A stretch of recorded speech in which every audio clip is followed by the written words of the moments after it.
이야기는 초등학교 때 겪은 저의 실화입니다. 초등학교 저학년 때의 여름, 드디어 기다리고 기다리던 여름방학이 시작되었습니다. 우리 집은 여름방학이 되면 꼭 어딘가로 여행을 갑니다. 저번에는 계곡에서 가재를 잡아 매운탕을 끓여 먹었던 기억이 납니다. 재작년에는 갯벌에 놀러가 꽃게를 잡았던 기억이 납니다. 아마 이번에도 아빠는 형과 나를 데리고 재미있는 곳에 보내주실 것이 분명합니다. 엄마는 언제나처럼 집에 계신다고 말할 테지만 우리는 전혀 상관없습니다. 우리가 때를 쓰면 엄마는 분명 마지못해 따라 나설 테니까요. 그렇게 여름방학 당일이 찾아왔습니다. 아빠! 여름방학인데 우리 어디 놀러가요? 저번처럼 계곡 가요? 계곡? 이 녀석아, 계곡은 저번에 갔는데 또 가냐? 이번엔 낚시터 갈 거야. 낚시터요? 우리끼리요? 아니, 네 고모부하고 형석이하고 가려고 한다. 형석이 알지? 형석이는 나의 사촌형이다. 어릴 적부터 훤칠한 키에 매우 잘생겼었는데 나를 너무 잘 챙겨줘서 나와 형이 가장 좋아하는 형이기도 했다. 나는 신이 나서 아빠의 바지가랑이에 매달렸다. 와, 신난다. 아빠는 내가 신나하는 모습에 기분이 좋은지 한껏 미소를 보이셨다. 그때 우리 형이 다가왔다. 아빠, 근데 엄마는 어디 갔어요? 어제부터 안 보이시는 것 같던데.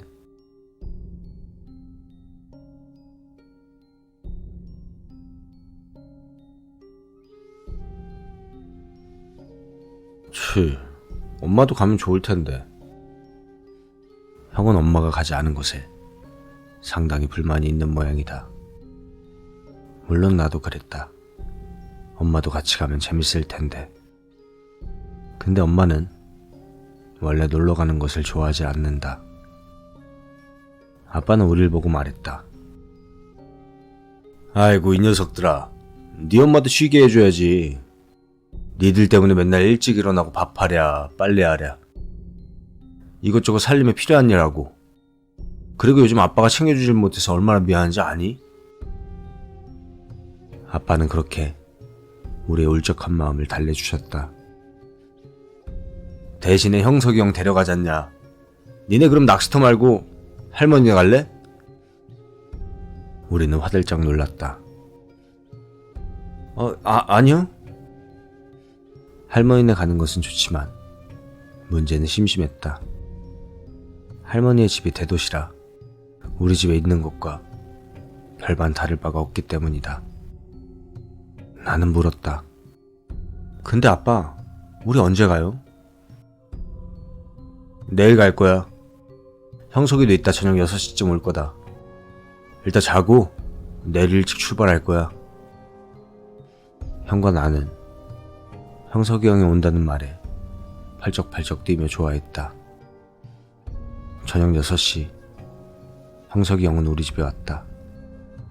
근데 뭔가 기분이 안 좋은지 한숨을 쉬고 있다. 우리가 물어보니 형이 여자친구에게 뭔 잘못을 했는데 달래주지 못해서 답답하다는 것이었다. 그래서 안 간다고 했는데 어쩔 수 없이 따라왔다고 했다. 형석이 형이 기분이 안 좋아 보여 우리는 눈치를 봤다. 그리고 그때 고모부가 우리가 있는 방으로 왔다. 야, 최형석, 너 아직도 그러고 있어? 고모부는 목소리를 키웠다. 우리는 싸우는 것 같아 말없이 눈치를 보았다. 아빠, 그게 아니고요. 유진이한테 사과를 못해서 그런 거예요. 아이고, 유진이. 걔가 너랑 결혼할 여자야? 얼굴도 반반한 놈이. 잘못되면 다른 여자 사귀면 되지. 그 혜진인지 뭔지 말이야. 아빠. 혜진이는 이미 헤어졌다니까요. 그 말 좀 그만하세요. 에휴, 알았다. 알았어. 자. 고모부는 자신의 지갑에서 10,000원짜리 여러 장을 꺼내 형에게 내밀었다. 형은 얼떨떨하게 돈을 받았다. 아빠, 왜 돈을... 에이구, 이놈아. 내가 너를 모르냐? 돈 줬으니까 기분 풀어. 그 돈으로 낚시터 갔다 와서 데이트나 실컷 해. 어? 형석이 형은 그 말에 씩 웃었다. 아이고, 이 팔불출 같은 놈. 아주 좋댄다. 고모부도 기분이 좋아지셨는지 피식 웃으며 나가신다. 그때부터 형도 기분이 좋아졌는지 우리랑 같이 부루마블 게임을 했다. 아빠와 고모부는 무슨 즐거운 일이 있는지 오징어 가저로 술을 드시며 이런저런 대화를 나누셨다. 아침이 되었다. 우리는 비몽사몽한 눈으로 일어났다. 아빠와 고모부는 벌써부터 옷을 갈아입으시고 낚싯대를 손보고 계셨다. 아빠는 형석이 형을 보며 말했다. 야, 형석이 녀석 갈수록 미남이 되네. 내 20대 모습 보는 것 같다. 그 말에 고모부는 피식 웃었다. 에이, 형님도 참. 어떻게 형님 얼굴에서 형석이 모습이 있습니까? 형석이는 절 닮았죠. 야, 임마. 말이 그렇다는 것이 짜샤. 아빠와 고모부는 워낙에 친구 같은 사이인 터라 이런 농담을 즐기신다. 형석이 형도 쑥스러운지 뒷머리를 슥슥 긁었다. 우리는 세수를 하고 간단히 옷을 챙겨 입고는 며칠 입을 옷과 이것저것을 챙겼다. 대부분 형석이 형이 챙겨줘서 우리가 빠뜨리는 물건은 없었다. 차를 타고 바깥 풍경을 구경하며 약 1시간 30분을 달려 도착했다. 주위에는 낮은 산으로 뒤덮여 있고 한쪽에는 풀밭이 가득했다. 근데 우리가 낚시를 하는 곳이 저곳이 과연 낚시터인가? 아니면 저수지인가? 착각이 일었다. 그런 우리들의 반응을 눈치챈 아빠는 곁으로 슬그머니 다가왔다. 니들 이곳이 낚시터 맞나 싶지? 나는 웃으며 말했다. 이런 낚시터는 처음 봐요. 본래 낚시터가 그런 곳이다. 보기에는 그래 보여도 여기가 대물들이 많다고 소문난 곳이야. 아빠도 저번에 팔뚝 만난 거 낚았어. 진짜요? 그때 고모부가 끼어들었다. 에이, 형님, 무슨 팔뚝만한 거예요. 형님은 그때 송사리 낚았잖아요. 제가 이만한 붕어 낚았죠. 애들한테 무슨 그런 뻥튀기를. 아, 임마, 말이 그렇다고 말이. 아빠는 무안했던 건지 꿍시렁거리시며 차에서 낚싯대를 챙겼다. 우리가 주변을 둘러보니 낚시를 즐기신 아저씨들이 2분 계셨다. 고모부는 2분에게 다가갔다. 여기 고기 많이 잡힙니까? 예, 고기 말입니까? 지금 숭어 2마리 낚았어요. 와, 오늘 입질 아주 좋아요. 보실래요? 그 아저씨는 자신의 뜰채를 보여주었다. 그곳엔 정말 커다란 숭어 2마리가 입을 뻐끔거리고 있었다. 고모부의 입질이 좋다는 말에 승부욕이 생기신 것 같았다. 기분이 좋아져서 얼른 아빠가 챙긴 낚싯대를 같이 챙기기 시작했다. 형님, 오늘 입질 끝장납니다. 진짜냐? 물어봤어? 숭어가 아주 실합니다. 그래, 오늘 실력 발휘 한번 해보자. 아빠와 고모부는 그대로 풀밭에 텐트를 간단히 치고 저수지 한 구석에 자리를 잡고 낚싯대를 던지셨다. 형석이 형은 이곳에 한번 와봤는지 우리에게 말했다. 진혁, 강혁, 형이 과자 사줄게. 이리 와. 우리는 형을 따라 근처 낚시터 매점으로 향했고 형이 사주는 과자 이것저것을 집어들고는 우리끼리 놀았다. 점심때가 가까워지자 아빠는 삼겹살과 갈비를 구워주셨다. 우리는 정말 맛있게 먹었다. 더구나 산이라 그런지 고기가 목 안으로 쑥쑥 넘어갔다.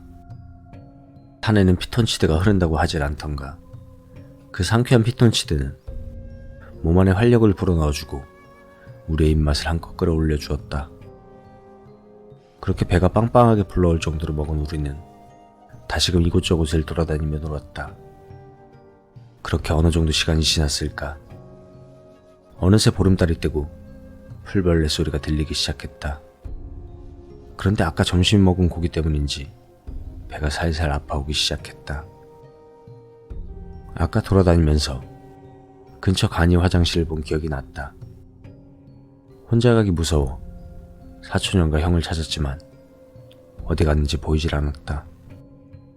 배는 아팠고 큰일을 봐야 할 것 같고 하는 수 없이 휴지를 들고 나 혼자 가기로 했다. 그런데 문을 열려고 하니까 문이 열리지 않았다. 그래서 나는 노크를 했다. 똑똑, 똑똑. 나는 하는 수 없이 화장실 근처 풀밭에서 볼일을 볼 수밖에 없었다. 한참을 힘을 주고 있는 그때였다.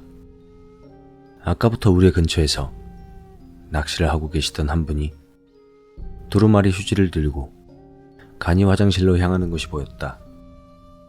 나는 생각에 잠겼다. 저 안에 사람이 있는데 저 아저씨도 나처럼 여기 싸겠네. 그런데 그것도 잠시 나는 내 눈을 의심했다. 내가 노크를 한 지 채 2분도 지나질 않았는데 아까부터 화장실을 응시하고 있었지만 사람이 나오는 것을 본 적이 없다. 더구나 그 2분 전에는 노크 소리도 들렸으니까. 그런데 그 낚시터 아저씨는 문을 벌컥 열더니 애초에 사람이 없었다는 듯이 그 안에 들어가 볼일을 보기 시작하는 거다. 심지어 문이 열렸을 때는 그 안에 사람이 없었다. 나는 너무 놀라 얼른 바지를 끌어올려 뒤도 안 돌아보고 달려서 텐트 안으로 들어갔다.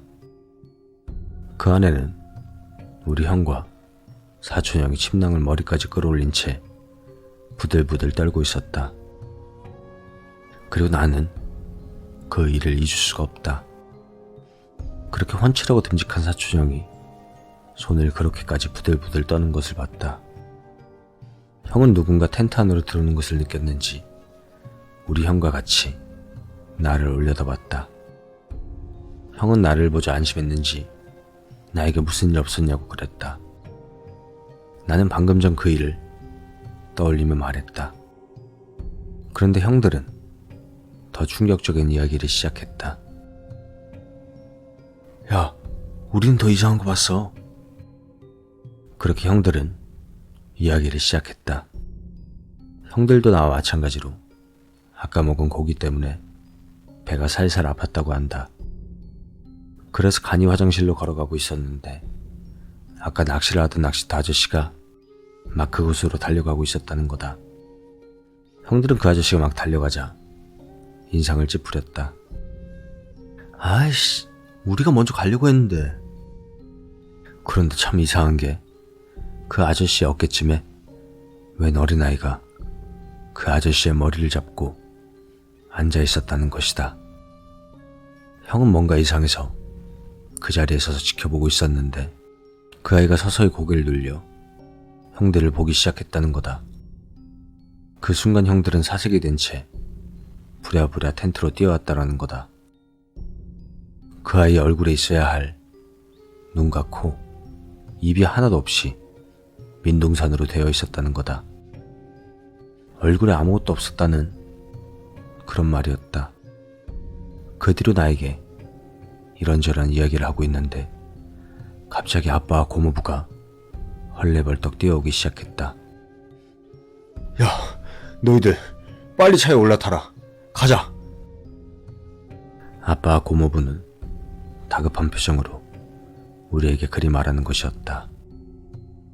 우리는 아빠와 고모부의 말대로 바로 차에 올라탔다. 심지어 텐트와 낚싯대를 그 자리에 집어던지곤 달랑 우리와 차만 가지고 우리가 왔던 길로 달렸다. 두 분은 이상하게 말이 없었다. 무슨 일이 있었는지 얼굴에 잔뜩 식은땀을 흘리며 계속해서 욕을 하고 계셨다. 아우 씨발. 아우 씨. 평소 욕이라고 하지 않는 두 분이지만 이날 두 분이 욕하는 것을 처음 본 것 같았다. 그리고 어느 정도 달려 지나다니는 차가 많아지자 고모부와 아빠의 대화가 들렸다. 야, 우리가 저번에 갔을 때도 저런 거 있었냐? 아니요 형님, 없었어요. 우리는 그때 해가 질 때쯤에 돌아가지 않았습니까? 그랬지. 근데 대체 뭐지? 아니 물속에서 아이들이 깨르륵 웃으면서 기어나오는 거, 그거 귀신 맞지? 그랬습니다. 아빠와 고모부는 낚시를 하고 있던 도중에 보았던 것입니다. 당시 아빠는 말씀을 안 하셨지만 나중에 말씀을 들어보니 아빠와 고모부는 한참 낚시에 열중하고 계셨답니다. 그렇게 한참을 앉아있는데 마침 입질이 왔다고 했습니다. 아빠는 고모부를 보며 씩 웃었습니다. 그리고 낚싯대를 들고 릴을 막 돌렸다고 합니다. 그런데 릴이 계속 돌아가고 낚싯대에 걸린 무언가가 계속해서 끌어올려지고 있었다고 합니다. 분명히 물고기가 맞는데 계속해서 끌어당기고 끌어올리고 안간힘을 쓰고 있는데 마침내 어느 정도 됐다 싶었을 정도로 그것이 물속에서 모습을 보였다고 합니다. 그런데 밤중이라 제대로 보이질 않자 아빠의 옆에 있던 고모부가 랜턴을 켜고 그곳을 비췄는데 정말 거짓말 하나 없이 낚싯대에 걸린 것은 어린아이의 팔이었고 그 물 밑에는 수십 명의 어린아이들이 깨르륵 웃으면서 물 위로 엉금엉금 기어 올라오고 있었다고 합니다. 지금도 그때의 기억으로 아빠와 고모부는 한동안 낚시터를 기피했습니다.